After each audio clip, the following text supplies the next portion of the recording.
Welcome back. We still continue with our news review this morning. I'm still in studio with lawyers Nelson Harvey and George Kithi, and we're still continuing to look at what's happening within the legal fraternity.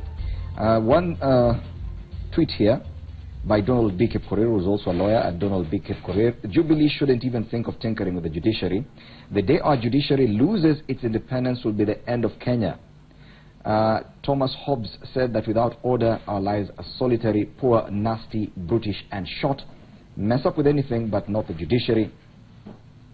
Now, this week has been very eventful within your line of work.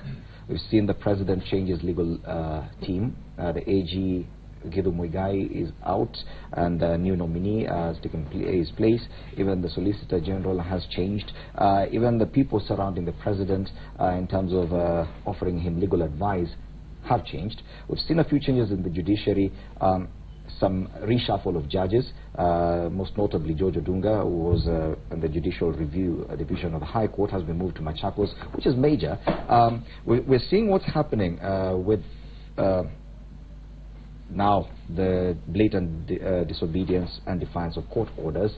Now that letter from Jubilee criticizing the judiciary and accusing them of bias. All this happening within 1 week. Is this purely coincidental, or is there much more? Is it a script that's just working itself out? George? Well, but in that cocktail of issues, I think some are normal and are common administrative issues, such as the transfer of judges. I do think that what then Kenyans probably picked out most was the transfer of Justice Odunga on account of where he was sitting in the constitutional division of the High Court. Justice Odunga, as I know him in person, and probably Harvey will be good enough to attest to that, will be that he's a very, very confident, brazen fellow, and he's not a guy you can bottle up and silence. And I expect that from any other judge who occupies that office. Sometimes judges pronounce themselves in a certain way because of where they are. Because you see, once in the Constitutional Court, invariably what will be constitutional and unconstitutional will be a determination of a citizen making a complaint before you on certain abrogation of constitutional provisions and state power. State power consistently, persistently, and in fact insistently must be checked by everyone. In fact, all Kenyans who think that the government is not acting in a way that is consistent with the provision of the Constitution must come and complain. And therefore, it is a very robust environment of practice of law if you are on the bench, and anyone, notwithstanding how much you want to hide under the bench, on account of pronouncing yourself as fair as possible to the government, you will invariably have to protect the country, you will have to protect the Constitution and the people of Kenya. But again, what will be consistent is that you will have to look outwardly against the government and not inwardly against the complainant, on account of the fact that it is always a directive of complaint directed at the state and state actors. If that is the position, then you have to pronounce yourself in a certain way and a certain pattern. And therefore, when you, over a certain period of time, you derive a certain pattern that be seen to an establishment as consistent to the opposition. Look at it this way.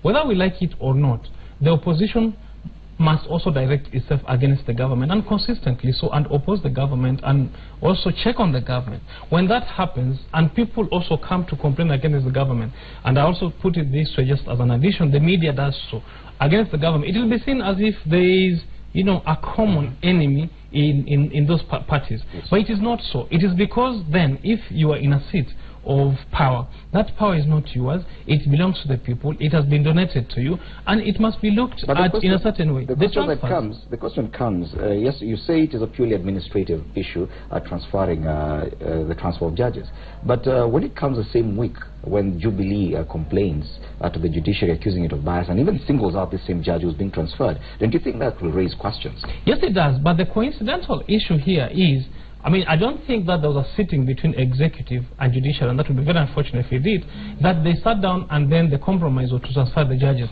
It was time, I think, that a reshuffle had to be. You can't sit, for instance, at a station throughout for 5-8 years. I think there should be a way that the judiciary is organized. And for Justice Odunga, by the way, he was in civil divisions and acted as much, and he has written so many books.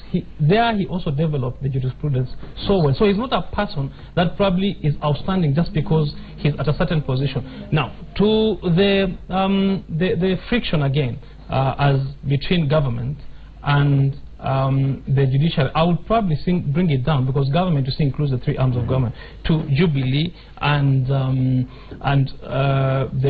judiciary. This will be looked by Kenyans contextually this way, that after the nullification of the pronouncement of President Uhuru Kenyatta as president in the first election that we had in August last year, that the president first pronounced himself in anger as against that decision. Number two is he said that he would revisit this issue at a certain point in time. That's why then it is being looked at as... And we cannot ignore those pronouncements by the executive and the leader of the executive. Nelson Havi, do you agree that this is purely coincidental, the transfer of judges at the same week, that a lot is happening within the judiciary, and Jubilee seems to single out some judges and accusing the judiciary of bias? Sorry, I have to say this, but Uhuru Kenyatta and his advisors' modus operandi is very simple and rudimentary. It is easy to see their plan, because, look, there was heightened tension that was caused after the determination by the Supreme Court as to the validity of this election. And you see, all of them came out blazing, Mara Maraga, Mara Odunga. And there is a reason why they are targeting Justice Maraga and Justice Odunga, because these two individuals are very virtuous. They will do their work in accordance with the law. They will not be compromised. They will not be coerced. So the expectation by the administration is take this action with the expectation that, look, the virtuous Maraga, the virtuous Odunga will look at it and say, is it really worth it, my life? Let me resign. But it is my request to these judges to maintain their position and not succumb. Look, for instance, at what Tuju says. When we saw the other day, before the 25th of October, a very choreographed plan by the executive to ensure that the judges of the Supreme Court do not sit. And look at how Tuju treats it. It says, the case collapsed after some of your Supreme Court judges failed to turn up and you had to eat humble pie. Is this a small child talking, or is it somebody who claims to be a minister? However, you want to put it, Kenyans noted, my Lord Chief Justice. Now, see how he proceeds. He goes and asks the Chief Justice, I've reviewed that step several times, and I do not hope you can sincerely explain exactly what you meant, because your office is too important to be misunderstood. This is an individual who claims to be a minister. This is an individual who claims to be the advisor to the president. Yes. Now, this is what we call turning logic over its head. As it was said before by Justice Maraga, and we must reiterate, if the Jubilee administration does not want us to have the judiciary, we don't have a problem. Let them go to a referendum and scrap the judiciary. If they want Kenya to have a police state, we don't have a problem. Let them decree a police state. But they cannot have a situation where they claim they are ascended to power lawfully through a democratic process, yet they do not want to conform to the dictates of a democratic government. That is the height of impunity. We cannot allow it to happen in Kenya. And it is the expectation that we'll continue lamenting, we'll continue pleading with them. Kenyans must really take themselves for an elevated position. They deserve much better than what we're experiencing right now. Well, a lot is happening in the judiciary, within the judiciary, and even on social media. Among all the top trends, most of them have to do with what's happening in the courts. Miguna, of course, the court orders issued yesterday. Justice Kimaru, CJ David Maraga, going further down, Milimani Law Courts, all this featuring among the top trending news this morning. Thank you so much, Nelson Havi and George Kithi, lawyers of NOT, helping us understand the headlines, especially to do with the judiciary this morning.